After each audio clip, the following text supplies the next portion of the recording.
Movie begins by letting us know it will be ass. We can turn that Frankenstein you see in the mirror every morning into a Frankenfine. I believe you mean you'd turn it into a Frankenfein's monster. We've been trying to reach you for some time now, but your phone was disconnected. I'm calling to inform you that we'll be shutting off your water and power. So wait, this loser stopped paying his phone bills for long enough that it was disconnected and then restarted paying them? Look, if you're broke, you let the phone stay off, if for no other reason than to avoid getting these calls about your other utilities. This is Seth from Videorama. The following DVDs are now overdue. Drunken Hussies 3, Backdoor Patrol 5, and Mona Lisa Smile. Screenwriters put that last title in as a joke and act like Mona Lisa Smile isn't a wankable title. And the screenwriters have severely underestimated my dedication to the art of film masturbation, making anyone sit on chairs this low to the ground. This is 100% a comedy, but is also a comedy that wants us to believe enough that it's in the real world where I'm not buying any publicly traded company would get away with this slogan. Using Fallout Boy as your gym's mascot.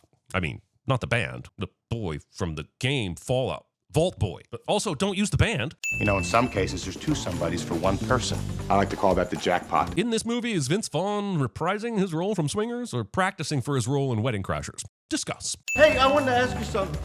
Did you catch the game last night? We will now find out about Gordon's obsession with grade Z sporting events, which in turn gives this movie its main plot point and purpose. Therefore, everything we have to sit through from here on out is because of Gordon. And I don't think he should get off that easy, no matter how much we love Stephen Root. You want to become a cheerleader to prove to a girl that you are not a loser? Peter acts like this is so different than when he was growing up, even though 95% of male cheerleaders will tell you they did it because it was a way to get a scholarship to the college of their choice and to meet women. So male cheerleading has never been the social pariah that the movies and our ancestors want us to believe it was. I'm sure it's not that big of a deal. What happened at last year's tryouts? The character doubts something could have been that bad so that the movie can cut to a flashback to show us that it was exactly that bad cliche. Also, the entire joke here is that his tryout partner was overweight, so he dropped her and they landed in 69 position and she suffocated him with her crotch. Comedy! The dread pirate Steve be in no man's debt. I'll make a barter with you, true's in our star. Dragging the amazing Alan Tudyk into this and not even letting him voice an animated sidekick. And what kind of law are you involved in, Pretty Eyes? Sexual harassment, mostly. Pretty Eyes comment comes out of nowhere. Doesn't fit with how the movie wants us to feel about this character and is 100% a setup for an unfunny sexual harassment punchline. So, f*** you. What's the damage? What I owe you? $50,000. You're only 50 grand away from paying off this gym? That property alone is worth at least 10 times that. That's actually pretty impressive and completely contradictory to the orgy of evidence we have been given that you don't give a shit about keeping up with money stuff. I don't know how you say Ms. for a Mr., because it's just Mr., but if there was a Ms. Mr., I'm a Ms. as well. No, just Mr., because welcome to the patriarchy. But the tradition was to sometimes call younger males master, but at this point, I feel like we may just be swapping isms. Putting exercise equipment in an already crowded hallway for the members who are like, I want to exercise, but only in a place where I have the best chance of being interrupted by people accidentally brushing up against me. It was meant to be congratulatory. It was also a man. See, it's funny because it's a man, and white isn't attracted to men, and just f*** me. I have shareholders. You haven't even got cup holders. Why would I want cup holders? To hold water bottles? So your patrons can stay hydrated? I think the joke is supposed to be that Goodman couldn't think up a good burn, so he went with cup holders. But honestly, I'm not sure if the movie realizes he's actually making sense here. Your gym is a skid mark on the underpants of society. That insult is really more about the society that chooses not to finish wiping their collective asses than it is a negative about Peter's gym. So if I choose to level average Joes to build a new auxiliary parking structure for my members, so be it.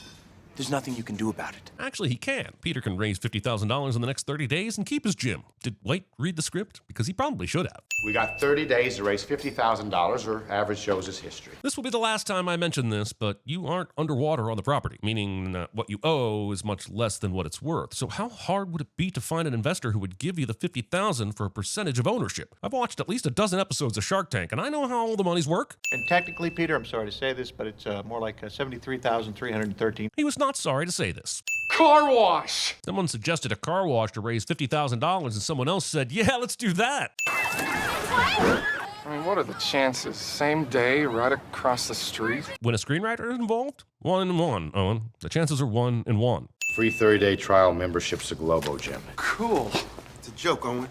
He sent it to us as an insult. By sent, do you mean breaking and entering? Because White doesn't own your place yet. So you have some legal action you could pursue since he clearly had someone break in. I'll give all the sins back if this movie takes a hard left into a courtroom drama right now. We can play dodgeball. There's a tournament in Las Vegas. I feel so dumb I didn't think about it before. That's funny because I feel so dumb that the movie expects me to believe this is a valid plot development. Thinking that the ADAA would have the slogan "Go Balls Deep" for their tournament, not just because it's vulgar, but because it makes no sense. There are balls in dodgeball, but what does it mean to go deep with them? This would be like the PDGA having a disc golf tournament promoted with the slogan "Suck my disc." Anything we can do to raise the money, right? Well, this is that anything. That anything would actually put you at least $10,000 in the hole for all of you to fly and stay at Las Vegas for the time of the tournament. So even if they win, they wouldn't have all the $50,000 to pay off the mortgage to the bank. Just get a f***ing business partner and end this movie already. Having the Globo Gym logo look identical to the Green Bay Packers logo. It's either an intentional shout out to one of the worst fan bases ever or an unintentional result of creative laziness. My sin does not depend on which thing you believe it might be. Freaks, they're not freaks, they're people, just like you and me. Scene does not contain a single person chanting "one of us." As egotistical as White is, I'm trying to figure out why he ever deflates the crotch area. And I really hate the fact that I'm spending any time in any part of my brain thinking about that. Child labor. This is where the sport of dodgeball was invented in the 15th century by opium-addicted men. Do I even have to say it? Does the movie know it's doing it? Is that the joke? You know what? Fine, I'll say it. That's factually incorrect. Dodgeball was invented in Africa. Also, the only reason this outdated racist dodgeball video even exists is to introduce us to young Patches O'Houlihan, which it could have done without showing us an outdated and racist dodgeball video. Just remember the 5 D's of dodgeball. Dodge, duck, dip, dive, and dodge. Making this too similar to the 5 Ds of early 2000 comedy. Dumb, degrading, discriminatory, disgusting, and dumb. I found that if you have a goal, that you might not reach it. But if you don't have one, then you are never disappointed. Gen Z, or whatever generation we are all agreeing is lazy right now. Dodgeball, eh? Setting up your secret Trojan recording device with what looks like 2 cameras, but not watching the footage in stereoscopic 3D. Hey, honey. Movie wants to set up that Gordon's mail-order bride can't stand him, but also that she would take the time out of her day to bring his kids to watch him play in a dodgeball tournament in a school gym. We're playing Boy Scouts. Not quite. Why are the Girl Scouts playing dodgeball in their Girl Scout uniforms? Bollocks. Swearing like a Brit. Why would you hit a girl? Why? I am so sorry. Are you okay? Winner! Girls. I mean, not the TV show. Well, the term for kids, but the female, because it's like a kid's sin. But also the TV show. Unfortunately for Troop 417, during the ADAA required random drug screening, one of your players' urine tested positive for 3 separate types of anabolic steroids. Wait, which of the 6 girls we saw earlier is this mustachioed Girl Scout supposed to be? We never see a 7th girl playing on the bench or celebrating with them, and none of them have hairy arms or mustaches, so who hit puberty during the match? Let's look at the sashes! Our cheater has a rainbow light pin below the 417 patch, and only that pin or pins hidden by her hair. We know girl A's sash doesn't appear to even have that pin at all, and girl F has too many extra pins up here. In fact, girls B, C, and D also have too many pins in the area, meaning the only one it could be is girl E. And I'm just gonna say it, I don't think this is the same girl. Allow me the pleasure of introducing you to Blade. Marvel introducing an anticipated movie in 2019 that may not ever see the light of daywalking somehow makes its way into the script. Meet Fran Stalinaskevich-Davidovitsky. Oh, good. As if the will they, won't they bullshit between Peter and Kate and Justin and Amber wasn't boring enough. Now we have a potential O and Fran relationship to look forward to, because I came to this movie for its multiple love stories. Go ahead, make your jokes, Mr. Jokey. Joke maker. Including the full legal name of your screenwriter in your movie. The name's Patches O'Houlihan. I'm your new coach. Hiring yourself for a job you haven't even been invited to apply for. If this were possible, I'd have been a DJ at a strip club by age 13. I figured having the steady hand of a seasoned dodgeball coach could only benefit us, Dwight. Using the words seasoned and dodgeball coach in the same sentence. Quebec, go ahead. Somehow this is the most offensive character Rip Torn has ever played, even though Freddy Got Fingered exists. Also, as much as I like Rip Torn, you couldn't just put aging makeup on Hank Azaria and let him play the character? You can dodge a wrench, you can dodge a ball. What? This This moment is almost single-handedly responsible for this movie's cultural impact. And yes, that's a sin. And now begins a montage of our characters being hit violently by dodgeballs that will last for approximately the entire remaining runtime of the film. If you can dodge traffic, you can dodge a ball. Technically, you're not dodging traffic. You're running into traffic and running around traffic. Traffic is not purposely coming at you and needing you to get out of the way, nor can you catch traffic. I'm starting to think Patches O'Houlihan doesn't know what he's talking about. Gordon can still play dodgeball after getting hit by a car twice. What? 8 years of softball. Believing in the transitive nature of sports ball acuity, we are now seeing the supposed hidden camera view of the throw that destroyed it, but it's clearly just an alternate take of the same angle the movie used. If you slow it down, you can even see that the camera moves towards her and to the left as she throws, even though that stand-up was stationary. And the ball somehow turns in midair to come at the camera. Come on, Kate. Time to put your mouth where our balls are. I keep thinking this movie has run out of testicular jokes, and it keeps proving me wrong, and I don't like it. Oh boy, is my mouth watering. You're gonna want to put a big dollop of that tangy red. Watching a cooking demonstration video by Remy 3 years before Ratatouille even came out. I called up the bank and told them that you were stealing and drinking on the job, and they bought it. At first, her employer was going to ask for evidence and get her side of the story, but then they realized their HR policies included an addendum called script plot requirements that wouldn't allow for any time to be spent on that kind of nonsense. You need some help leaving, White? Where the f did he come from? Did Deus Ex Dick in a Camp just let out? Nobody makes me bleed my own blood. Nobody! Okay, fine. Stiller is hilarious. You dodged a sin this time. Do I smell cookies? As Vince barges into her home without invitation, I'd just like to point out that the only real difference between Peter and White is that the movie has decided who is the good presumptuous asshole and who is the bad presumptuous asshole and codes them that way via how the other characters respond to them. Live from Las Vegas, it's the Las Vegas International Dodgeball Open here on ESPN 8, The Ocho. This movie eventually led to the Ocho being an actual real-life channel, and at this point, I think even the simulation we're living in is tired of this bullshit.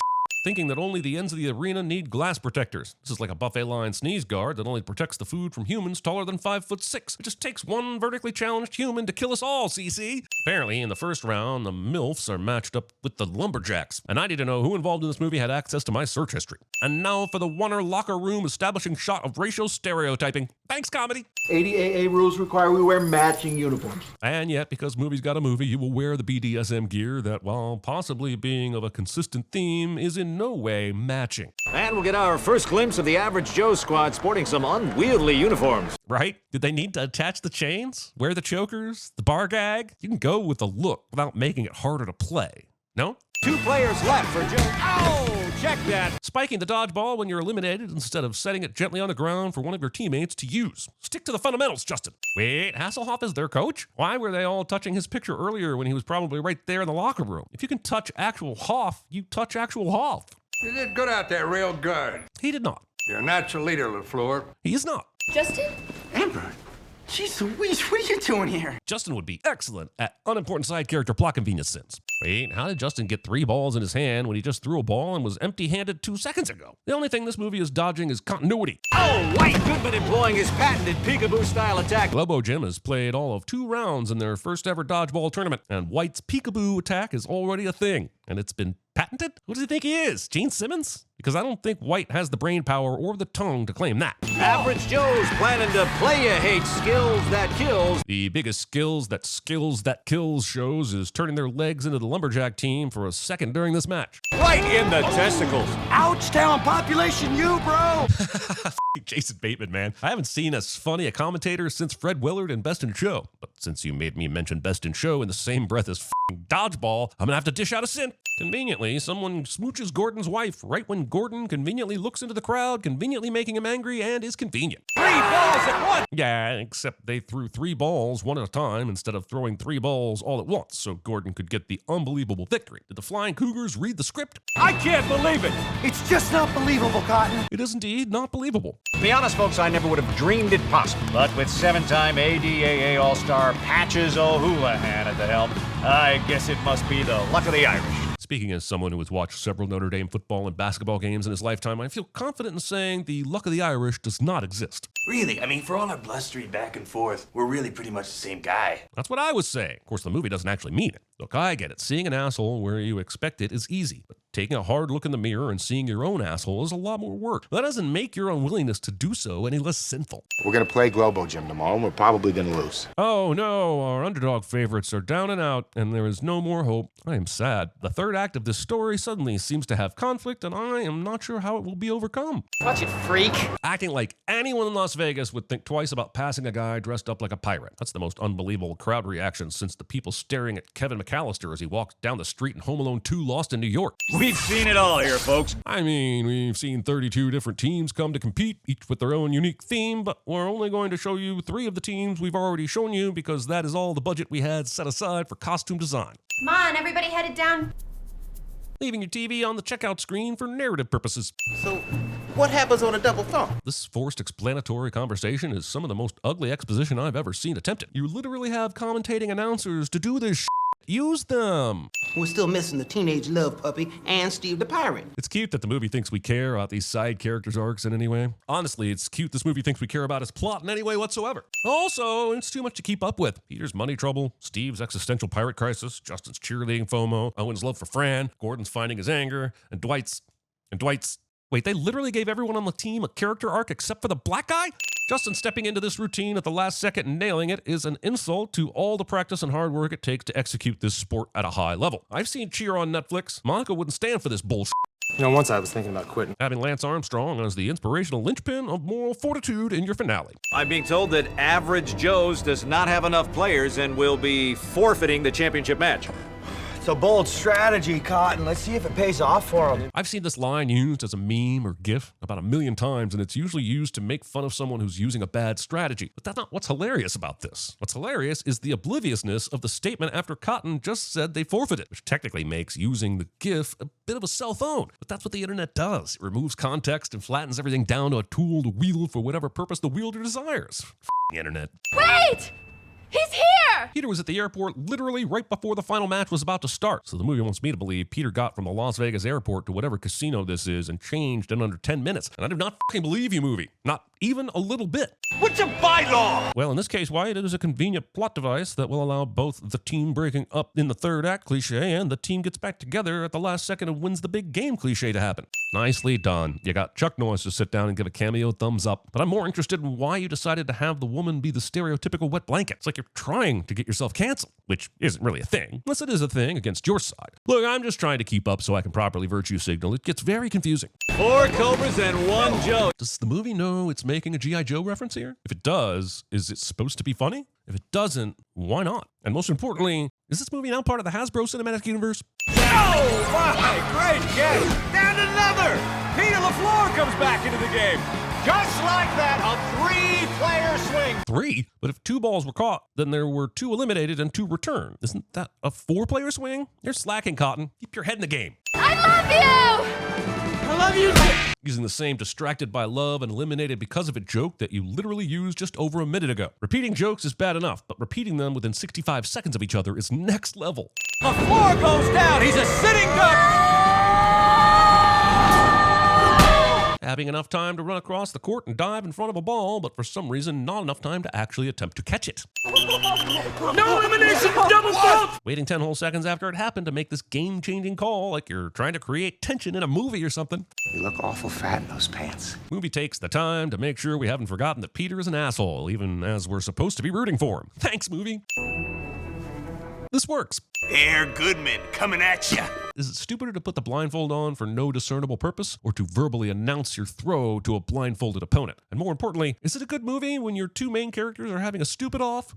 And right before sudden death, the ref said, "Both feet must remain in the triangle at all times." But here we can see that one of Peter's feet is clearly not in the triangle. This championship is a championship of lies. I took the $100,000 bribe that you gave me last night, and I put it on us to win. And as is the custom of casinos, they agreed to put aside $5 million cash in a treasure chest to have at the ready to wheel out to me as soon as the match ended so I could shove it in your face. What the f***? Does the lid of that treasure chest say Deus Ex Machina? If you're going to start literally spelling out your sins in text on the movie props, you're going to make my job so much easier. I missed it. Did the back of Kate's jersey say underdeveloped main female character who only finds purpose through the male protagonist and has zero agency of her own? Also, does this dodgeball tournament not have rules about betting on matches? Especially your own matches? Kind of thing doesn't usually go well for guys named Pete. I guess I'll just take your advice and invest in something. Say, the controlling stake of Globo Gym. While Peter would have the money to do this and would probably be able to pull it off, he literally just won the money and has made no deals as of yet. So giving White this information beforehand could actually hurt Peter's chances of taking over the controlling stake in Globo Gym. Why are you giving up your master plan, Peter, when you don't have to? If you're not a pirate, who the hell am I going to split all that buried treasure with? Probably the person who moved your self-sin from the lid of the chest to under the lock, I'm guessing. Hey, I'm not a lesbian. I'm bisexual. And apparently polyamorous, which officially makes you the most interesting character in this entire movie. I'm glad we will get a chance to explore your story in the final, and the credits are rolling. Good guy wins, bad guy loses. Big friggin' surprise. Waiting till your post-credit scene to break the fourth wall just so you can spend a few more minutes making fat jokes.